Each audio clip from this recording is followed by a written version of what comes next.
What is Star Citizen? In this video, I'm going to break down exactly what Star Citizen is and help you figure out whether it's a game worth your time. First things first, Star Citizen is still in alpha, so yes, it's buggy. Yes, some systems are incomplete.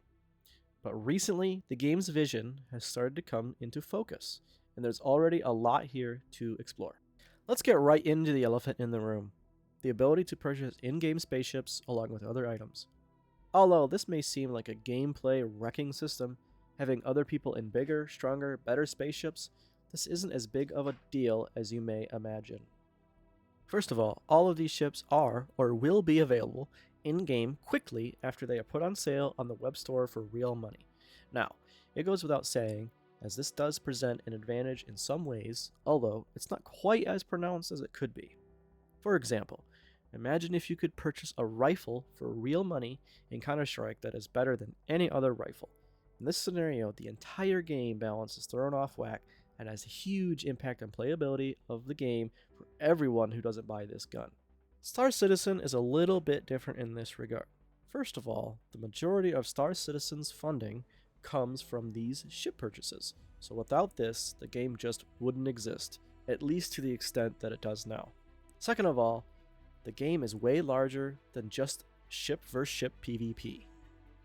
Also, a lot of these big expensive ships are large ships that require or will require very large crews to man them. So imagine two scenarios here, where the game was completely developed the regular way, funded by CIG themselves, without any microtransactions. And the ships are only earnable in-game. In fact, everything is only earnable in-game. There is no real money involved in purchasing in-game items. In the second scenario, which is what we currently have now, both of these scenarios will see the large organizations or large groups of people that have a ton of time to play the game having these ships very quickly after the game goes live. After a few months, in both scenarios, the game will feel pretty much the same. The large orgs will have their large ships, and solo players or smaller groups will have their smaller, cheaper ships. Now, I do not want to push aside the very real issue with selling in-game items for real money. It is a problem, but one that we just will have to live with in order to get the game all of us have been waiting for a long time. Now, let's talk more about what the game actually is. At its core, Star Citizen is a massive multiplayer online game, an MMO, set in a sprawling sci-fi universe. Right now, there are many servers, each supporting hundreds of players. But the end goal? Massive shared servers with tens of thousands of players, if this turns out to be possible. If I had to sum it up, I'd say it's like Star Wars without the Force. Different species, massive space battles, tons of planets, and lots of roles to choose from. Now, let's talk about some of the things you can actually do in Star Citizen. Combat's probably the easiest to get into. You can dogfight solo or crew up in a multi-crew ship with your friends. There's PvE through missions, and PvP if you want to test your skills in a sandbox. There's also outposts that you can enter to clear NPCs as part of missions, or just if you want to clear one out for loot. You can also find other players here quite often. Prefer boots on the ground? There's also FPS gameplay. Choose your armor, weapons, sidearms, or even medical tools. Quick warning, this isn't Call of Duty. It's more like Arma or Escape from Tarkov. The control system is deep. You're managing ship systems, flight modes, ATC, landing gear, the works. Then there's cargo. It starts with simple delivery box missions, but scales up to massive cargo runs with ships like the Hull C. It might sound dull, but it's popular, profitable, and oddly satisfying when bugs don't ruin your day. For example, you can haul large quantities from one landing zone or space station to another, across a system, or even traverse through the jump point to reach another system to deliver your goods to a place that will buy them for more. Now, let's talk about salvaging. Salvaging is all about turning wreckage into riches using ships like the Drake Vulture or Aegis Reclaimer. You strip the hulls of derelict ships to collect recycled material composite or RMC. Not into flying a salvage ship? No problem. You can do FPS salvage with your multi-tool and a salvage attachment. Perfect for salvaging small parts or on-foot operations. Once you've filled your tanks or crates with RMC, sell it at a terminal for some solid profit. The more wrecks you find, the more credits you make. But watch out, salvage ops can attract pirates. You're a sitting duck while salvaging, so always keep a lookout or bring an escort.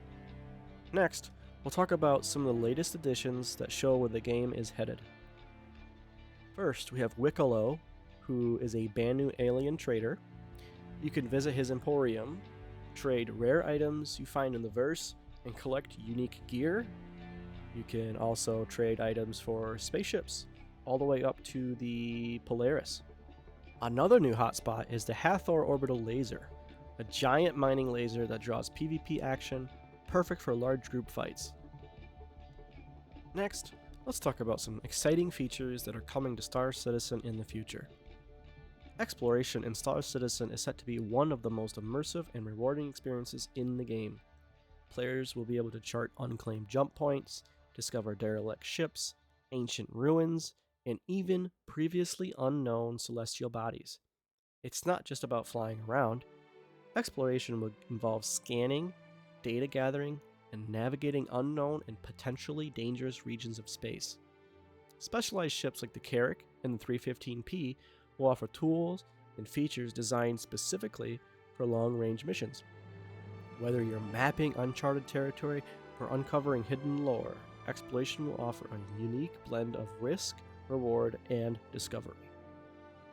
More into the outlaw life, piracy and smuggling are full of sandbox experiences. Steal cargo, trick other players, or cut deals mid-space. Imagine you are carrying some expensive cargo that you really do not want to lose, and suddenly a group of players shows up and prevents you from escaping, and you know you wouldn't win in a fight. Your next best option is to negotiate. Maybe you offer them half the value of the cargo in exchange for them to let you go. And if they refuse, maybe you threaten to self-destruct your ship to destroy the cargo so they cannot have it. There's also passenger transport. Fly NPCs or players around in a space bus. You'll manage crew, passengers, and maybe even in-flight drama. And coming in the future, there's farming, science, racing, repair, security. There's a huge roadmap of professions on the way.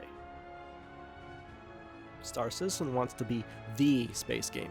And yeah, it's ambitious, maybe too ambitious sometimes. But from someone who's followed it since 2015, I'll say it's come a long way. If you're curious, now's a good time to dip your toes in. Just know it's a work in progress with all the ups and downs that come with that. Thanks for watching. If this helped, consider liking the video and subscribing. Fly safe, and I'll see you in the verse.